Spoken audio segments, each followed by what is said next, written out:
السلام علیکم دوستو، آج کی اس ویڈیو میں ہم آپ کے ساتھ ایک ایسا ایمان افروز واقعہ شیئر کریں گے جس کو سننے کے بعد یقیناً آپ کے ایمان میں اضافہ ہوگا۔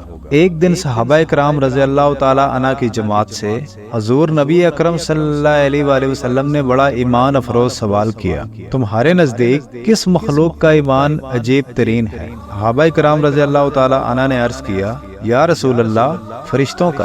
آپ صلی اللہ علیہ وآلہ وسلم نے فرمایا، وہ کیسے ایمان نہ لائیں جبکہ وہ اللہ کی حضوری میں ہوتے ہیں اور ہمہ وقت اس کی تسبیح و تحلیل میں مشغول رہتے ہیں۔ صحابہ کرام رضی اللہ تعالی عنہ نے عرض کیا، یا رسول اللہ، انبیاء کرام علیہ السلام کا۔ آپ صلی اللہ علیہ وآلہ وسلم نے فرمایا، وہ کیسے ایمان نہیں لائیں گے جبکہ ان پر وحی اترتی ہے۔ صحابہ کرام رضی اللہ تعالی عنہ نے معصومیت بھرے انداز سے عرض کیا، یا رسول اللہ، پھر ہمارا ایمان عجیب تر ہوگا۔ آپ صلی اللہ علیہ وآلہ وسلم نے فرمایا، کیا تم اب بھی ایمان نہ لاؤ گے جبکہ تمہارے سامنے ہر وقت میرا سراپا رہتا ہے؟ پھر آپ صلی اللہ علیہ وآلہ وسلم نے فرمایا، میرے نزدیک ساری کائنات میں سب سے عجیب قابل رشک ایمان ان لوگوں کا ہے جو تمہارے بعد ہوں گے۔